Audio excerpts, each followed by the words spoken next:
And those are the brand new tires I did purchase for my 6 Series, since it's still on its very original tires from the factory. So it's 13 years old car and the tires are still original, and it's approaching 30,000 miles. It's about 29,900 something on the odometer, so I decided to make it a little present, and here we go. But the topic of today's video is this Mercedes. Hello everyone, I hope you're doing absolutely wonderful, the same way as I do. And the topic of today's video is the initial disassembling of my recently purchased Mercedes W209 CLK 500, just to assess the damage. And I'm gonna remove the front bumper, I'm gonna remove the one headlight because the other one is already broken, and I'm gonna remove the bumper support, and I'm gonna, take a look inside just to see where we're at. So here we go.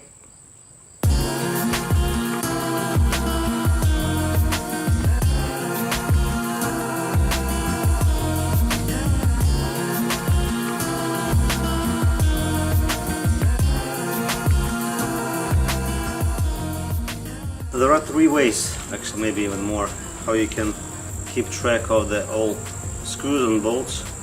You can either use the Ziploc bags, and when you gather the screws like from one part, you can simply put a name of what the part was.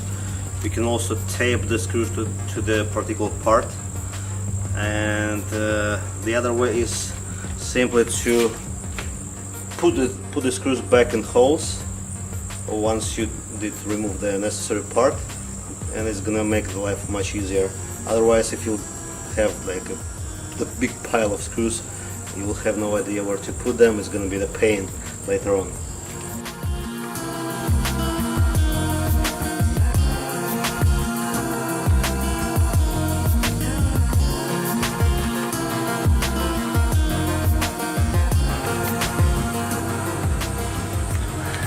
Obviously, not the first time it was replaced. Junkyard marks.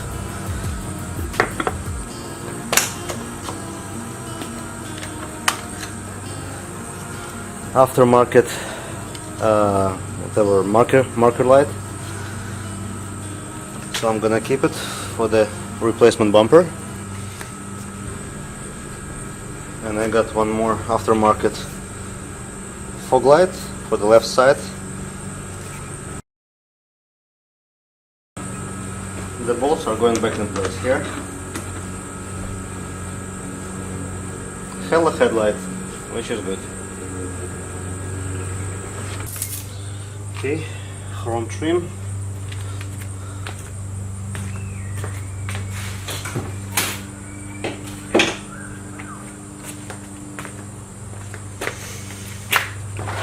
I was really under impression this little piece goes over the bumper, but apparently not.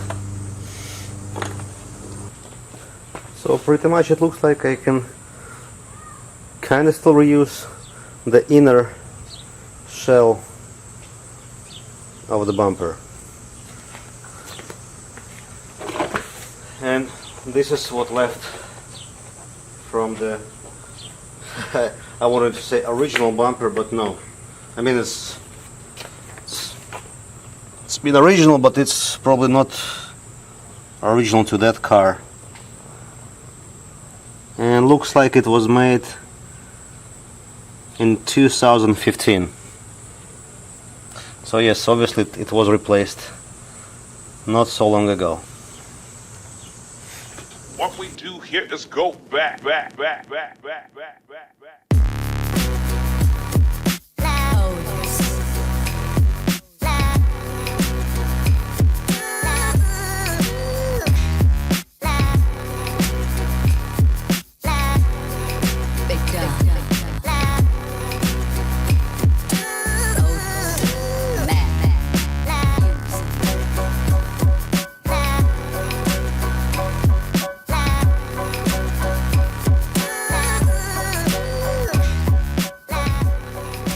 I'm gonna need to cut a piece of this absorber in order to push the bolt, actually to pull the bolt out from here.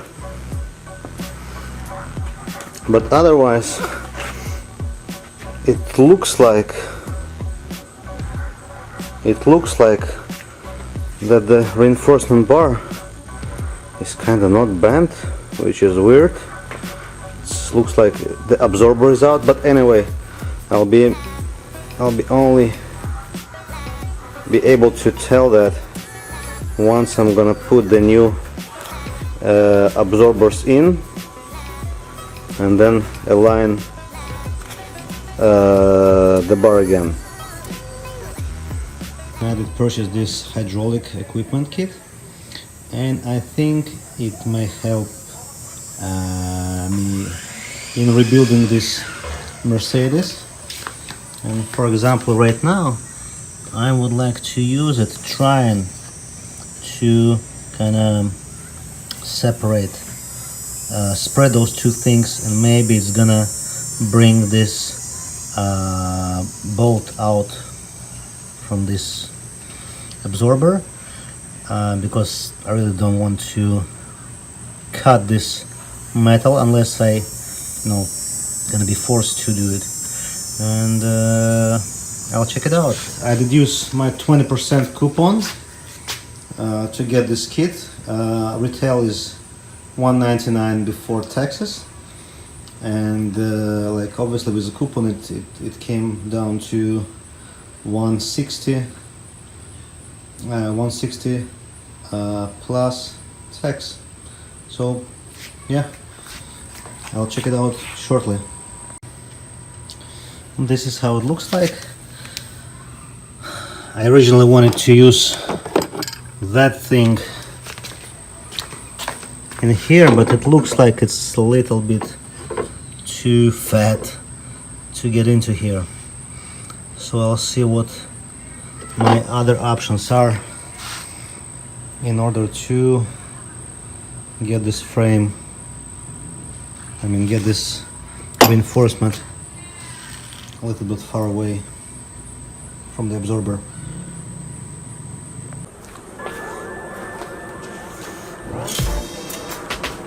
I also did purchase this like adjustable breaker bar, so you can adjust it to any angle, and I think it's kind of worth the money.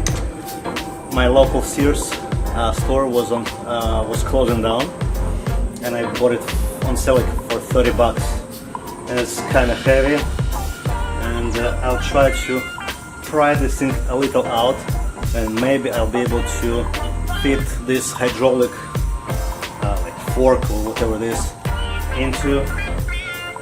So let's check it out.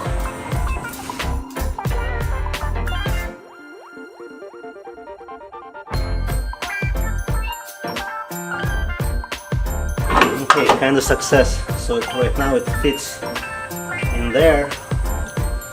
So let's check it out how it works. Let me set up this rig and I'll be with you in a moment.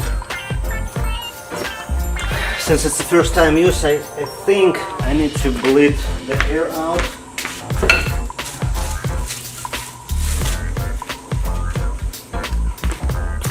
I never did work with such a thing before, so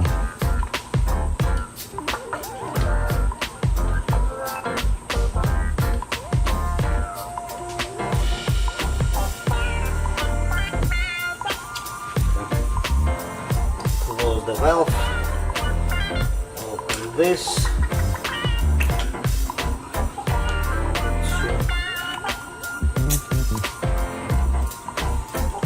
press the, okay,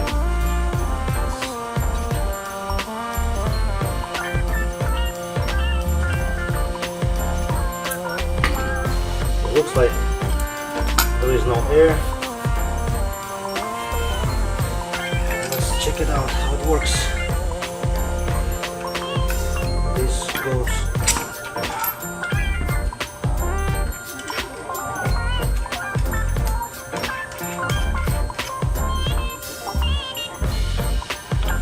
Okay, in theory, I am pumping this thing and it should, yeah. And when I open the valve here, it goes back here. Okay, let's check it out how it works.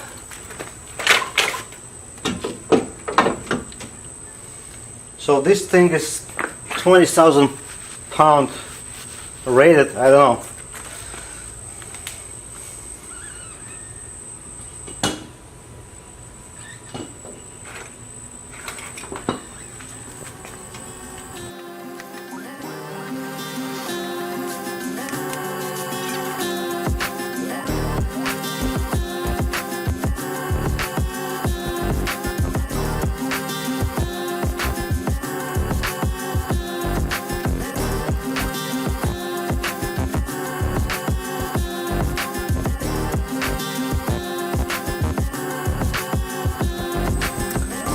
So far, not much luck. I mean, it's prime, it's out, but much less than I wanted to try it out.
There's the coolant.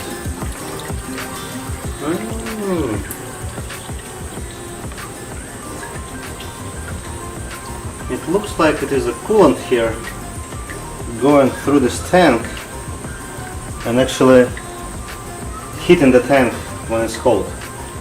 Okay, got it. Never knew.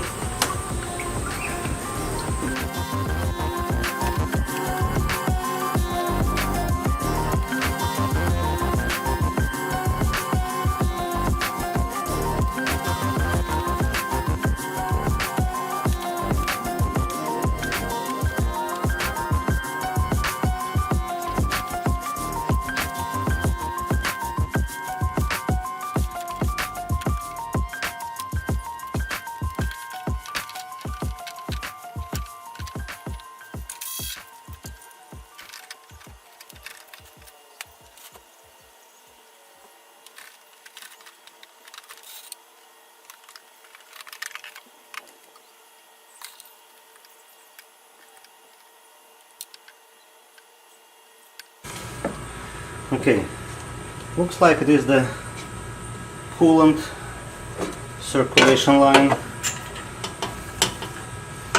So when it's cold, the warm coolant circulates in here.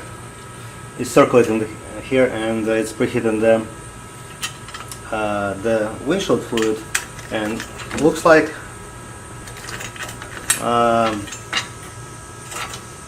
this one is the temperature probe. We can either open or close this kind of circuit. So if it's not cold, there is no point to for the coolant to circulate here. So yeah, it's pretty smart.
Alright, I just removed this reinforcement bar, and on the first look it looks actually fairly straight.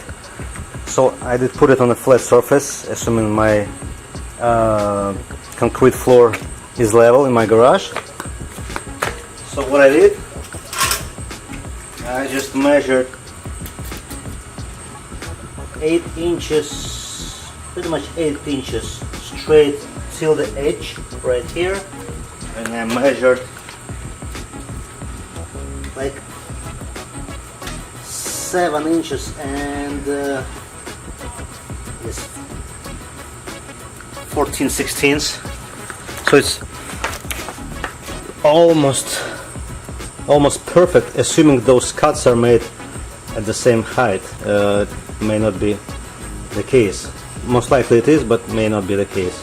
So considering the impact, this reinforcement bar is actually survived quite well, and it's probably kind of spring back after the impact. And this is what the absorber looks like right now. Let me show it to you in a close-up look. So it definitely needs to be replaced, of course. And I thought it would be just a kind of plug and play thing with a replacement, but as it turns out, this absorber consists not only itself, but it consists also this kind of radiator support, and looks like it's been like spot welded together.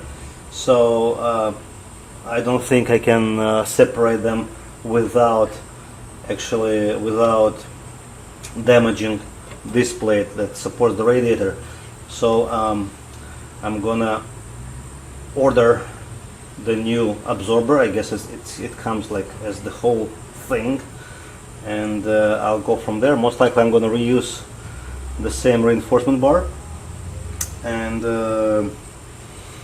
in regards to all the parts, most likely I'm gonna purchase the donor car, and I'm gonna use the parts from there. But also, just to kind of play with those things, what I did is I purchased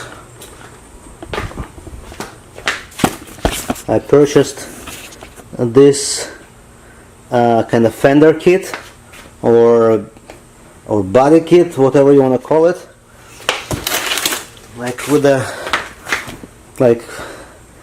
few hammers and few dollies, different shape, and I will try to kind of unbend my fender.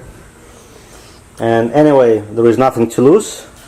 In the worst case scenario, I'll take them from the donor car, and in a best case scenario, I'll get some experience working with those, and either I'm gonna hate it or I'm gonna like it.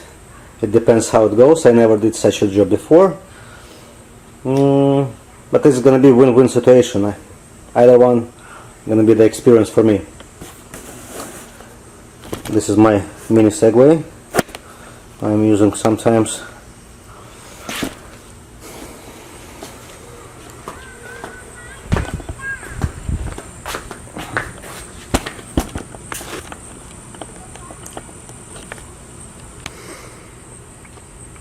And I also got a few constant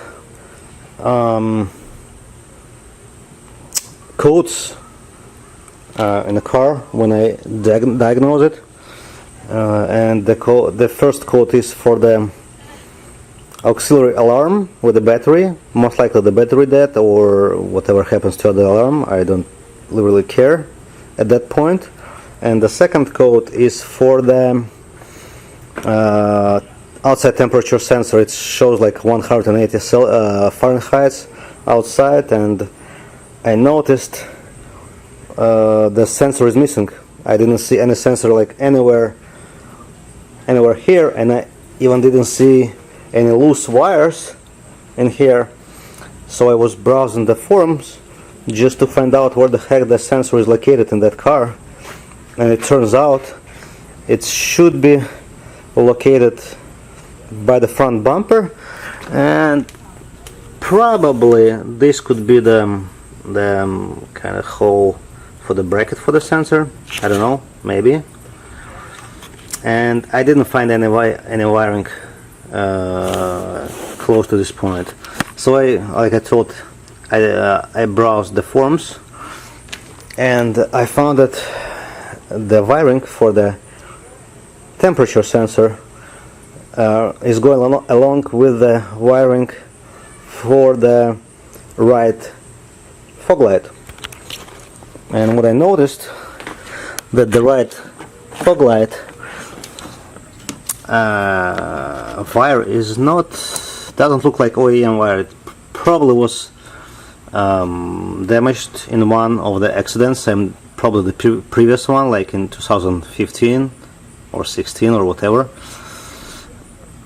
And I traced it, and I found this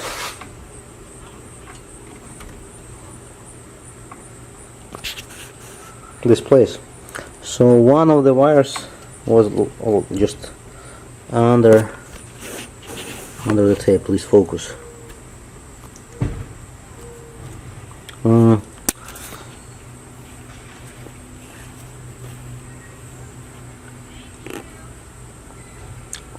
This is the one, and I found one more wire right here, and they both kinda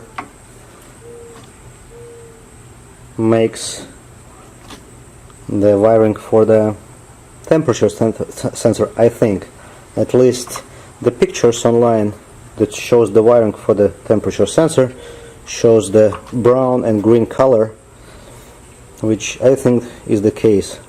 So I'm gonna get the replacement sensor, I'm gonna get the pigtail, and I'll check out this theory. And another mystery for me is the wiring for the left fog light. I cannot find the wiring for the left fog light. So if you guys can give me a hint where this wiring is supposed to come from,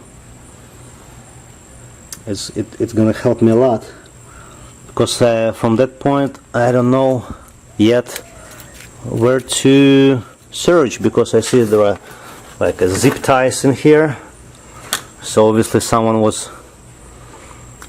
working here previously. And not speaking about this kind of lid for the windshield washer tank.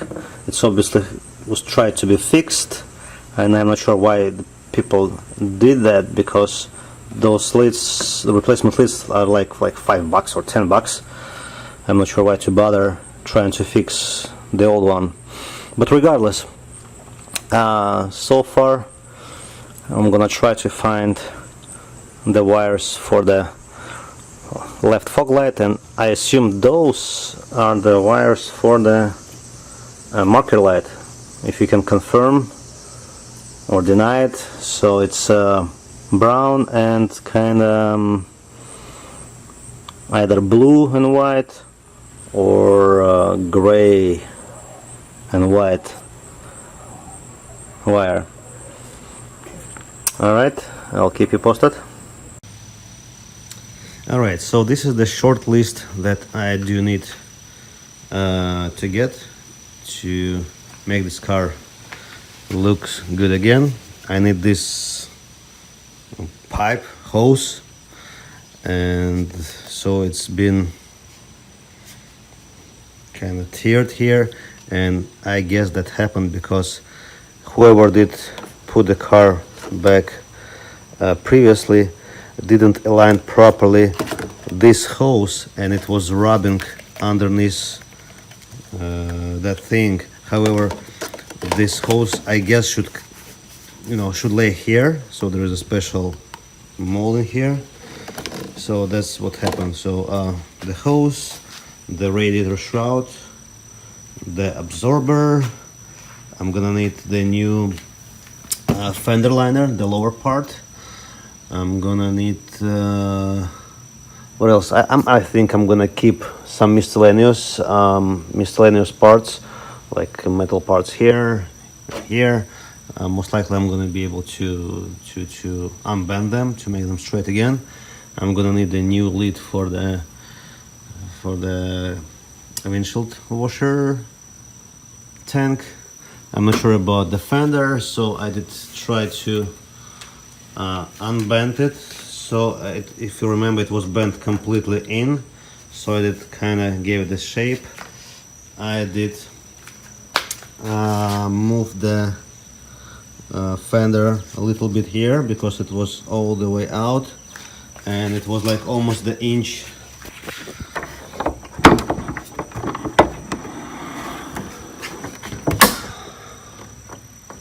Almost an inch gap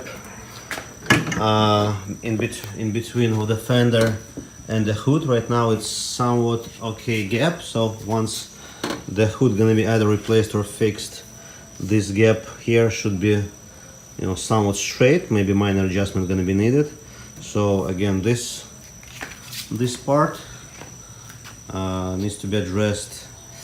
Bumper, couple grills. I mean the main grill in here, and I do have 2 mesh grills for my bumper left, and I need 1 more mesh grill either for the left side or right side. I do not recall which is missing. And I guess that's about it. Of course, a lot of clips, a few bolts, because I found some of them are not the original ones, not OEM ones.